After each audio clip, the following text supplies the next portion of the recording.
Alright, hey everyone, I'm back. This is my second patch. If you had a chance to look at the first patch with the Voltage Research Laboratory, it is actually playing on the screen behind us. So I've had the VRL for about 24 hours now, and I have to say that my first impression has been just being blown away by the sound of this machine. I'm actually working on, as we speak, an unboxing video which is a little bit longer, but I got greedy, if you will, wanting to make some sounds with the Voltage Research Lab that I decided to put those up online first, and so this is my second video. And one of the things that is really striking to me about this instrument, aside from some of the obvious things you'll discover, like how well it is built and its form factor and how convenient it is to use, but one of the most striking things about it is the sound itself, just the types of timbres that you can get out of it, and some of those randomization features that really were attractive to me when I thought about purchasing this machine on Kickstarter. So what I wanted to do in the second patch was to incorporate a few external items here. If you've watched my microenvironment series, you know I enjoy the idea of using small boxes in addition with, well, basically with one another, but in this case we're going to be using it with a very powerful semi-modular synthesizer. So everything I'll be doing here, you could of course do with your modular setup, and I could take some of these devices over there and work with it. And what this allows you to do, though, is to work with this very compact and effective instrument in some incredibly, I think, expressive ways.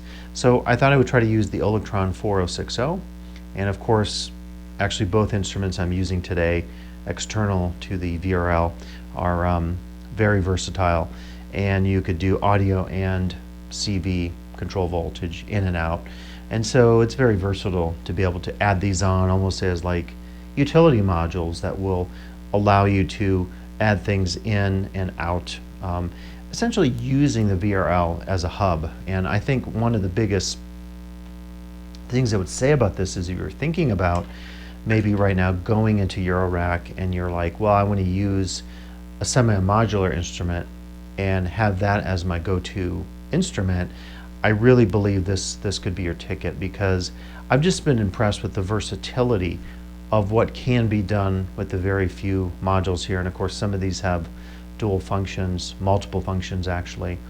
The sound again is absolutely stellar, but what's really great is having everything here organically working with one another. When you set up a Eurorack case, one of the great things is you can pick and choose modules, but in some cases the complementarity between one module and the next, or even the ergonomics of it. I was mentioning in my unboxing video that if you have a lot of small, say, modules that are 2 HP, whether the brand 2 HP or actually the size, sometimes you get caught up in things getting in the way of one another. So the VRL is very versatile and very effective in the sense that everything is integrated in this organic sense. But certainly you shouldn't be afraid to incorporate external gear, both for affecting the VRL, whether CV or audio, and vice versa, sending things out into other devices. So for the demo, I'll use, it's off screen, but I'm using the Ventris dual reverb. That's just taking the left and right output, and I've got a very subtle room, not a lot of mix on there. A little bit of lush reverb is always nice, and in that first demo I used a reverb. And I've been trying to, as I go along with these experiments, make some notes about my patches. So the first patch that I did, I actually took some screenshots of the three main modules of the VRL and try to draw. I always feel like I do this and it doesn't work so well, so we'll see how that goes. But I really like the sound, some of the timbre that I got out of that first patch, so I wanted to try to at least memorialize it a little bit and remember what I did, if that's possible. And one of the fun things about semi and Eurorack or modular synthesis is that sometimes things are spontaneous and on the fly. So what I'll do today is I'll work primarily with the main voltage lab, We're not going to use the touch controller. One of the things I'm still trying to do is learn this instrument. I'm getting more confident with the modules here, the various functions. I haven't done a lot with the MIDI and arpeggiation. I'm using a lot of the randomization, the sample and hold in this patch. And the touch controller we're going to let go for this round just so we can make it more manageable as we're trying to do some experimentation. So the first thing I want to do is actually use the Bastl Kastle 1.5. And this is a really effective mini semi-modular synthesizer instrument that you can pick up, I mean, probably use for less than $100. I think I got it on sale from Detroit Modular maybe over the holidays for like somewhere around $89.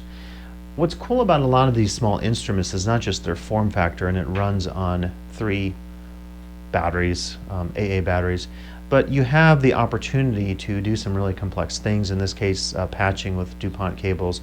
And the in and out block on this, which you'll need one of these splitters, for a lot of these small instruments, including the Olegtron, depending on what you're doing, because this has the ring tip sleeve thing set up, you'll want to get, I bought like 5 of these, they're really cheap on Amazon, the splitter that allows you to take advantage of both sockets. So the in and the out on the Kastle, and I apologize if I'm getting off screen, I have a pretty tight shot here on screen with the camera, but the Kastle is really nice because you can do audio in and out using this jack, and then you can also do what we'll be doing, CV. So I'm trying to suggest in this patch using the VRL as a hub for external gear, and we'll see what happens with that. Okay, so I changed the background for you, and I'm just getting set up with my headphones here so we can see what is happening, or I can hear what's happening, and you can listen along. Let me just get my levels going. So the first thing I thought of doing was just having a drone. Okay, so initially I thought I would just have a drone going, and so what's nice about the Kastle is you can add basically another oscillator to any semi-modular or modular setup. And of course you can do what I'm doing here with your modules or your rack modules as well. But this is nice because if I were playing somewhere, like in my microenvironment series that you may have been watching, I could use these 2 external bits of gear to add more power to the VRL, which in all honesty is probably not that necessary because this is really a full-fledged synthesizer that will never leave you bored in my estimation here. So what I'm doing, I'm taking the output of the Kastle and I'm just plugging it right into our delay, which is a really nice delay. And Pittsburgh Modular right now is selling just the analog delay module for your rack. I believe it's going for $199. So it's kind of cool that maybe, I don't know what their plans are, but they at least took one of the blocks here to sell in Eurorack format. So very simple. I have a drone, right? And I can adjust it, the timbre of it, wherever I want it to be. And then what I could do is just simply have that drone playing and then add use my VCA here. I could dial in my levels.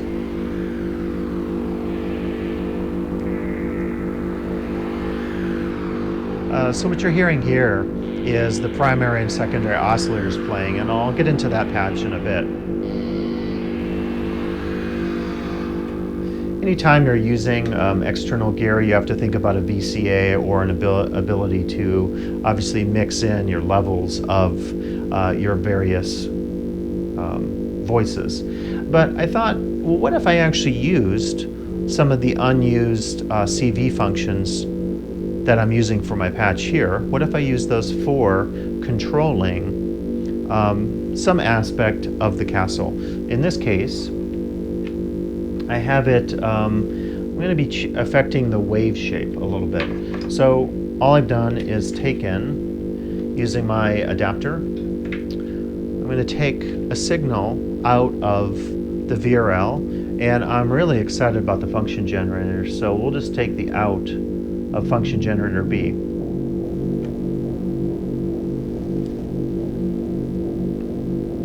So I can use this to create some movement, and depending on what I'm patching here, obviously I could sync anything that's rhythmic together. You know, if you're familiar with Eurorack modules, often using a divider, any kind of clock divider, is very effective because you can dial in things like tempo, or rather maybe creating rhythms or polyrhythms with some of your compositions. So I have it here on function generator B.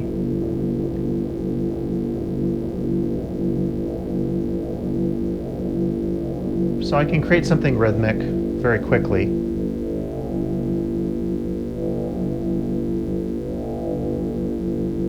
Again, what you're hearing now is just the Bastl Kastle. That's the only thing you're hearing at this point. So we can increase the rate.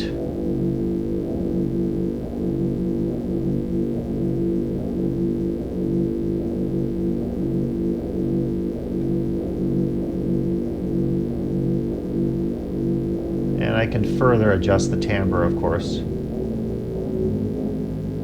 Get something kind of sounding ominous.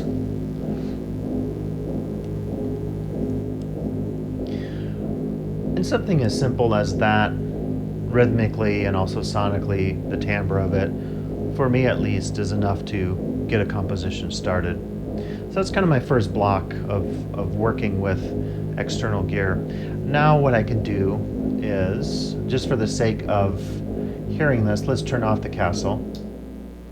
Okay, so again, that's all you're hearing.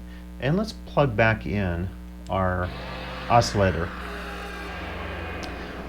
One of the things that's pretty cool about using the VRL as potentially a hub for audio and CV is the output block, which has potential to do some mixing. And I should have said, sorry, this is all on the fly, but when I had the Kastle going, one of the points was I wanted to use the delay. And I probably could have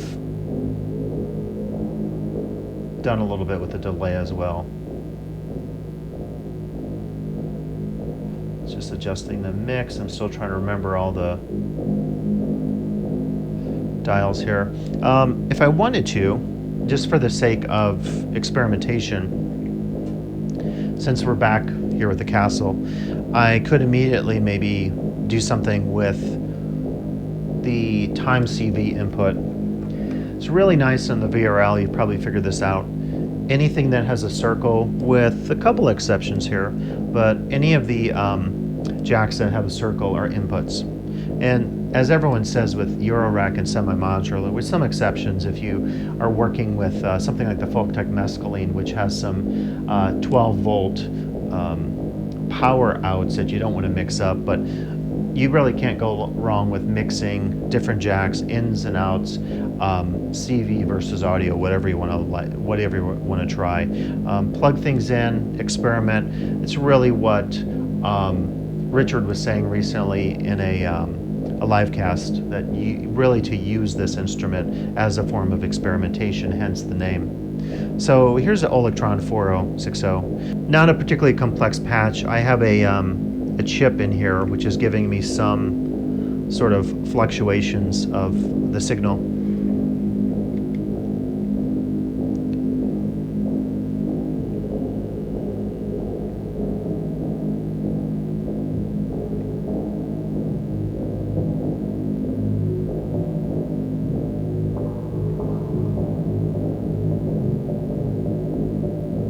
Okay, so you're hearing somewhat subtle, but it's actually creating a nice secondary sort of rhythm there that has a little more bass to it, at least I'm hearing in the headphones. So if we like that, we can certainly come back to that. So let's leave that. We won't, and you hear it without that. So again, kind of nice. What I like about both Eurorack, in this case, semi-modular setups, is that you can very easily incorporate external gear in some really interesting and, I think, organic ways. But let's go back to the patch I'm trying to do that actually uses the sound of the Voltage Research Lab. So what I'm doing now, just for the sake of trying to learn the instrument, is I'm using the sample and hold out. And I've patched, I think, just 2 or 3 patch points here. but I thought I'll take the sample and hold out, and not very innovative. I'm just going to go into the pitch in of the primary oscillator. And one of the things I think that's really nice is you can begin with something simple like this and dial in the kind of tone or sound you want.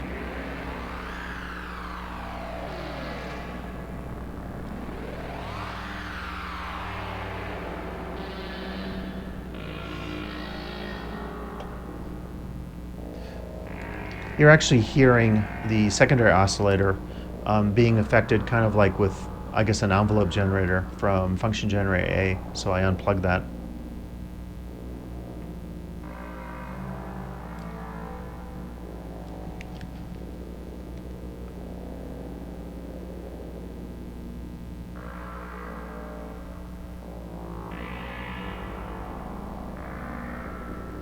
There we go. So I can arrive at something I like, and my concept in this patch, I love multiples. So I thought I'll take, again, this is just something you can buy. It doesn't come with the VRL. They run for super cheap. They're like, I don't know, $7, $8, and it's one in, and you get 1, 2, 3, 4, 5 outs. And you can also get, if you have, you know, a Eurorack case, you could get something like the Synthrotech version of that, and that has a choice of 1 in and 1, 2, 3, 4, 5, 6, 7 outs, or you can do 1 in and 3 outs, 2 and a second in and 3 outs. This is totally passive, doesn't require any power, and so it's easy to use in a skiff case. You could also make, I don't know if it's going to fit in here. This is for, I just made this in my shop, but you know, you can make your own mini case or something like this, because it gives you more outs, and it's a little, I think, easier form factor. Sometimes these multiples, I think, get a little unwieldy when they start to combine in the spaghetti bowl of your cables. What I want to do then was take the sample and hold out and stick down into my mult. I've got my first one going, and then I'm going to hopefully use this in this patch to do some additional things. So we then have the out of oscillator 1 going into the dynamic controller A. And then I thought, let me take the secondary oscillator and use function generator A like I would use maybe my envelope generator on my Eurorack case. And I'll just put that in the pitch again. So we're getting those nice sort of fluctuating pitch movements, and I can adjust that as I did with my previous use of the function generator 2, which I was using to affect the CBN of the Kastle.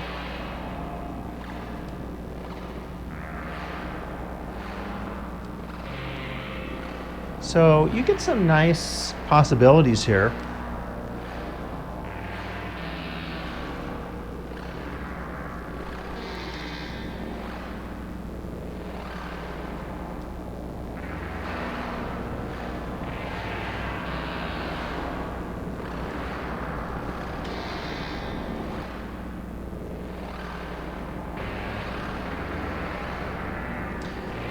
So what's cool about this is, you know, just with a couple of patch cables, I'm creating something that's fairly interesting and complex, I think harmonically and also rhythmically. But maybe I'll bring the Kastle back in, and then also the Olegtron as well. So we can flip on the Kastle, which again is running through our delay channel on the VRL. And this is where I might want to attenuate a little bit. I don't know if I have it set up in the best way right now in terms of being able to mix our two signals together, but let's see how that goes. Okay, so that is just the, you still hear a little bleed, but you're hearing primarily the Kastle. We can use our CV4060 going into the delay time to create that sub oscillation. I actually like that quite a bit. That's pretty good. Then let's mix back in our oscillators from the VRL. And this is something, you know, we do by ear, like we would if we're mixing something in Logic or our favorite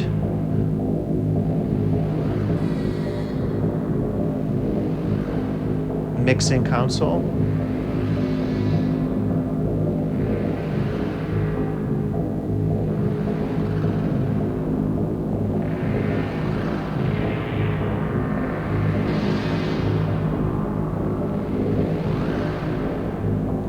I'm just trying to listen. I'm hearing the primary oscillator, the secondary,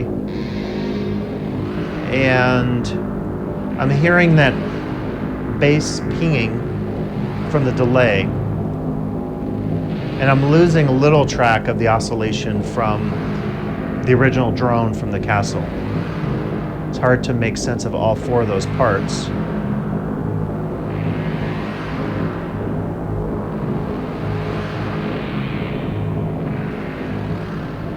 I think that's pretty good though. I was just thinking I'll get some of my longer patch cables. What I want to do now is take our original sample and hold output and maybe patch that in some other places here in the VRL. Again, I'm just experimenting, very organic. There isn't a rule to be broken. There isn't really a rule. It's just based on my sort of aesthetic sensibility and dialing in a sound, a series of rhythms that sound good to me. Kind of organic, almost random process. A couple things I was going to mention as I'm working through the instrument here in the first 24 hours. If you watch Loop Pop's video, he mentioned about using right angle connectors. I haven't used those yet, but he was talking about this just in terms of having, over time, if you have a lot of cables coming out, it might be hard to say operate the touch controller. Same thing happens in my Euro-Rack cases just over there. So I don't know yet about using the right angle connectors. The ones they supplied with the unit are really good. One thing I did discover, I was using this as they did one of their promo videos, sitting in the couch yesterday using the headphone out. Really nice sounding, by the way, just plugging your headphones in there and you can kind of do a little thing there sitting on a chair. One of the things I've noticed, and maybe you're seeing in the camera now, if you have light directly above you, just with the angle of the panels here, you sometimes might have a hard time reading what's on the panel. So what I recommend doing, you can pick these up on Amazon for nothing. I use this all the time with my Folk-Tech mescaline because with the Folk-Tech, you're doing DuPont cables and sometimes literally you can't see the darn entry point of the jack. But what's nice about a lamp like this is you can plug it in. It has 3 settings. It's just an LED. It's super cheap, like 15 bucks. And then you can dial it in wherever you want. And by getting more of the direct light right on these panels, you can more easily read them. Now, of course, over time, you're going to learn what the panels are, the inputs, the outputs, and you probably won't need to do that. But in learning the instrument, I did discover that overhead light sometimes is hitting in such a way that there's a little bit of a shadow. That's hardly a complaint, but it's just something to notice, that I've noticed when you are working with the instrument. And actually hearing this right now, I'm actually pretty happy with this, and this is all being recorded to my mixer digitally, so I could use this in a track in the future and really do some interesting things. I'm pretty satisfied with what I'm hearing now. But for the sake of patching and trying things out, let's take a couple of our sample and hold signals from the mult. Maybe we'll do 2, and let's just see what happens here. Okay, where should we go first? I bet if I plug it into the in of the sample and hold, it's probably gonna create like a phasing effect, maybe almost drone my primary oscillator out.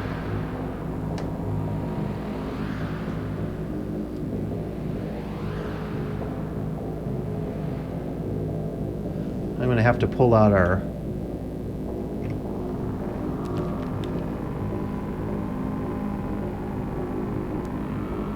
Let's see. Yeah, so it's almost like creating a phasing effect there. I apologize, it's a little hard to hear. I'm trying to record my headphones and I'm also speaking into my mic, so it's a little tricky just hearing all the nuances here.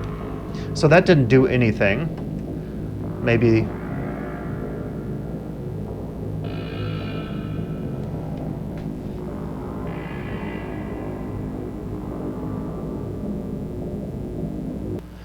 Okay, so I've been trying to just figure out where to patch next. Maybe we'll just go into the logic and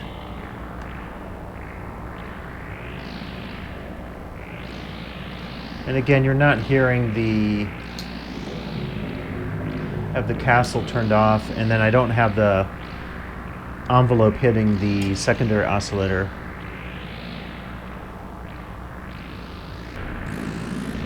And then I could take my last one, I suppose, and plug it into the function generator A, the dynamic CV input.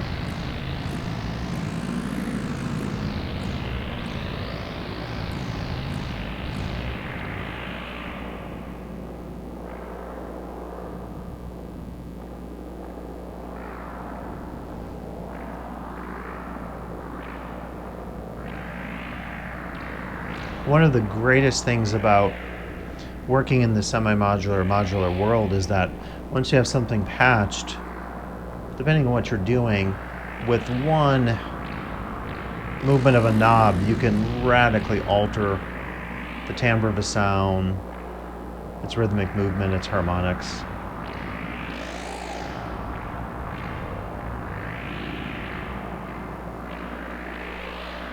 Okay, so we can bring back in the Kastle real quick and see if anything has changed. Don't think it should have, because we have it going into the delay, and the CV again is being controlled by the Olegtron. If I turn it off, you'll hear that oscillation kind of go away from our delay. What I could do now is bring our function generator A back into our pitch of the secondary oscillator, and that's that kind of very trebly sound you're hearing.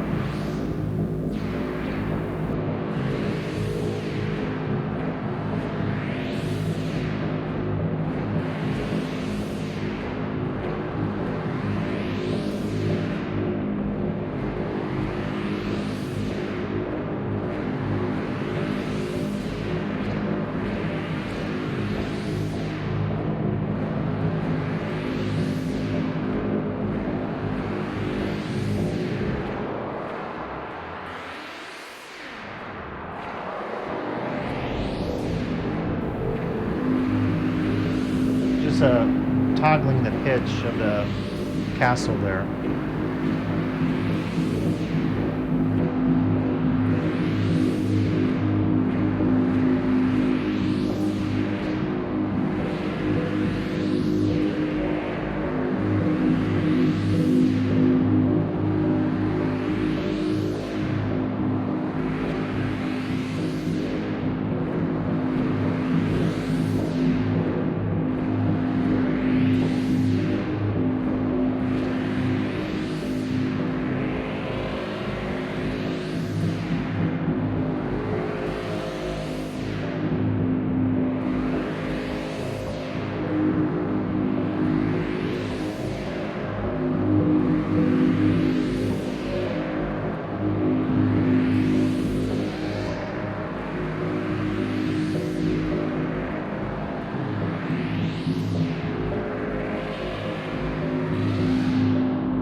Well, if we have a patch cable left, which we do, could we take the noise out and do anything with it?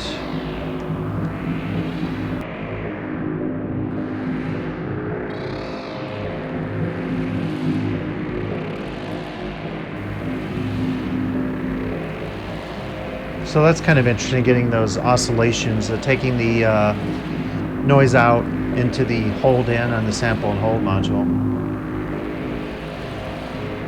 I think I like that.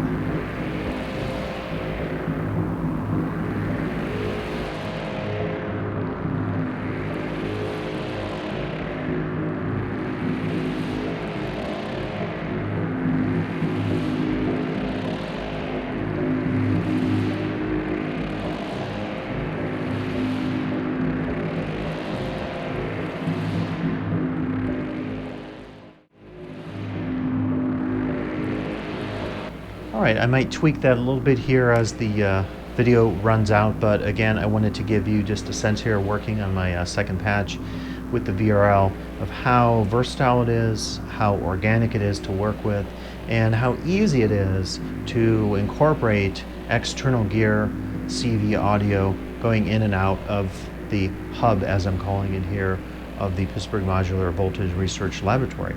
So I will be back with additional videos, patches, and hopefully in the world of social media we can build a community and share our creative ideas here with the wonderful new instrument by Pittsburgh Modular, the Voltage Research Laboratory. So thanks for listening, and be back with more videos.